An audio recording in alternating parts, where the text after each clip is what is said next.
لو سمحت ممكن بس دقيقة؟ فين؟ بعد إذنك بس دقيقة واحدة بس. فين؟ دقيقة عايزك بس دقيقة واحدة. طب في إيه؟ أنت بتجري ورا العربية بقالك 5 دقايق. ما أنا شفتك بتصور هنا وما صدقت إن أنت وقفت فجاي أجري عليك لقيتك مشيت فجريت معلش بس دقيقة واحدة. طب في حاجة عايزني في حاجة يعني؟ أيوه حاجة ضروري والله دقيقة. طب أنا هنزل لك أهو. ماشي تمام. في إيه بقى؟ أنا جيت لك أهو. في إيه؟ أنا مش عايز منك حاجة غير إنك أنت تصور معايا حلقة بس العالم كله يسمعها والناس تشوفها ويحكموا عليها برضه إذا كنت أنا بكذب وإذا كنت أنا ومعايا إثباتات بالكلام اللي أنا أقوله. أنت عايز الحلقة العالم كله يسمعها ليه يعني؟ هتقول إيه؟ عشان أنا تعبان وبقالي كتير عايز أوصل صوتي للناس ومحدش بيسمعني. عشان أنا تعبان وبقالي كتير عايز أوصل صوتي للناس ومحدش بيسمعني. تعبان مالك؟ ألف سلامة. الله يسلمك. كان عندي مرض اسمه هيموفيليا بي، سيولة في الدم يعني وسيولة خطيرة. ألف سلامة عليك. الله يسلمك. وأنا ليا حقن اسمها فاكتور 9. الحقن ديت أنا ما بعرفش أجيبها. صعب إن أنا أجيبها. إيه طلبك بقى؟ أنا طلبي إن هم يقفوا جنبي، إن هم يعني يساعدوني إن أنا أجيب الحقن ديت وإن أنا أكون كويس. نفسي بس أبقى زي أصحابي وإن أنا أمشي كويس وأبقى وسطهم كويس زيهم ومش طالب أي حاجة غير كده، بس ده اللي أنا عايزه. يعتبروني ابنهم برضه وأخوهم ويساعدوني معاهم. طب هي الحقنة دي تكلفتها كام؟ هي الحقنة ديت تكلفتها 2750. أنا بروح أعمل تحاليل في المعمل كلية الطب. هناك بيشوفوا النسبة وأنا النسبة عندي في جسمي دلوقتي مفيش نسبة خالص في جسمي نهائي.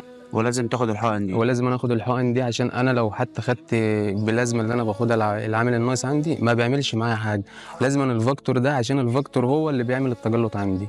ما بعرفش أنام، في وجع عندي، ما بعرفش يعني اعمل اي حاجه خالص. نفسي مش جايباني لاي حاجه. حتى انا كنت في المستشفى داخل اخد علاجي مشيت رفضته لان انا نفسيتي تعبانه من اللي انا فيها. حاجات كتيره في حياتي متلخبطه ومش عارف امارسها.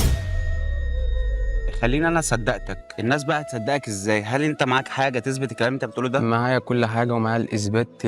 معايا كارت الطوارئ ومعايا كارت الاورام ومعايا الهلال الاحمر ومعايا كارت الخدمات المتكامله كمان وشهاده الجيش. واخد اعفاء من الجيش برضه؟ واخد اعفاء من الجيش مكتوب فيها غير لائق طبيه. طب ممكن تورينا الكلام ده قدام الكاميرا طيب عشان الناس تصدق برضه، عشان الناس ما تفكرش ان احنا بنضحك عليها. لا اكيد طبعا اوريك. يعني ده كارت الهلال الاحمر اهو.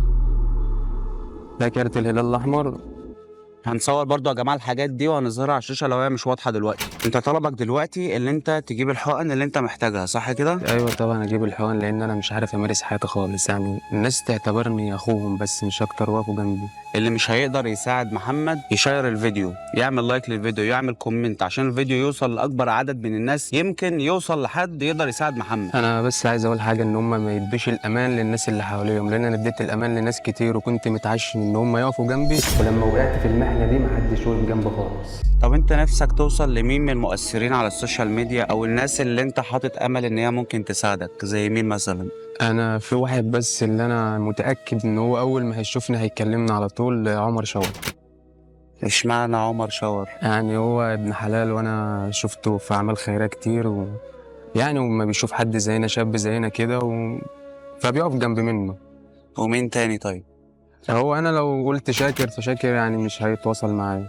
ليه؟ هو حد كويس برضه وبيساعد ناس كتير وانا بشوفه برضه في بعض لايفات يعني. ما هو بيساعد بس هو يعني عنده ناس كتير ان هو يعني بيساعدهم وكده، فهو انا مش هعرف اوصل له خالص غير اما الناس اللي بتتفرج علينا توصلني له. الناس اللي بتتفرج علينا يا جماعه، لو انت مش هتقدر تساعد وتحل مشكله محمد فانت ممكن تساعد بطرق تانية، زي اللي انت تعمل لايك للفيديو، شير للفيديو، ممكن تمنشن لشاكر او عمر شاور في الكومنتات، يمكن يوصل لمحمد ويقدر يحل له مشكلته وينقذ حياته. ان شاء الله خير يا محمد باذن الله، وان شاء الله هتبقى كويس وهتبقى قد الدنيا يا رب باذن الله. عايز حاجه؟ تسلم يا حبيبي. ماشي.